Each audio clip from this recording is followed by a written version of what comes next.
করিম আর সারা দিন কাপড় কাচ, তবুও তার সংসারে অভাব লেগেই থাক। একদিন নদীর ধারে কাপড় কাচতে গিয়ে করিম একটি পুরনো মরচে ধরা বালতি দেখল। বালতিটি কুড়িয়ে বাড়িতে নিয়ে এলো। রাতে খেতে বসে করিম দেখল ঘরে মাত্র এক মুঠো চাল। দীর্ঘশ্বাস ফেলে সেই চালটুকু বালতির ভিতরে রাখ। হঠাৎ বালতি কাঁপতে শুরু করল। তারপর ঝলমল আলো বেরিয়ে বালতি চালে একদম ভর্তি হয়ে গেল। পরদিন করিম বালতি থেকে চাল নিয়ে পাশের গরিব পরিবারকেও দিল। সেই পরিবারের ছোট্ট বাচ্চাগুলো হাসি মুখে ভাত খেল।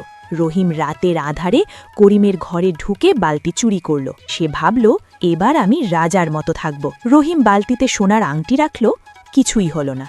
রাগে গিয়ে হীরার নেকলেস রাখল। সঙ্গে সঙ্গে সব কিছু ধুলো আর মাটি হয়ে গেল। রহিম চিৎকার করে কাঁদতে লাগল। হঠাৎ বালতিটি একাই গড়িয়ে গড়িয়ে করিমের ঘরে ফিরে এলো। সকালে উঠে দেখে বালতি দরজার সামনে। এরপর থেকে করিম সেই বালতি দিয়ে সারা গ্রামের মানুষকে খাওয়াতো। কেউ অভুক্ত থাকত না। গ্রামের মানুষ করিমকে ভালোবাসায় ভরিয়ে দিল। একদিন করিমের ছোট্ট মেয়ে জিজ্ঞেস করল, বাবা, বালতিটা আমাদের কাছেই কেন থাকে? করিম হেসে বললেন, কারণ মা, এই বালতি শুধু ভালো মনের মানুষকেই চেনে।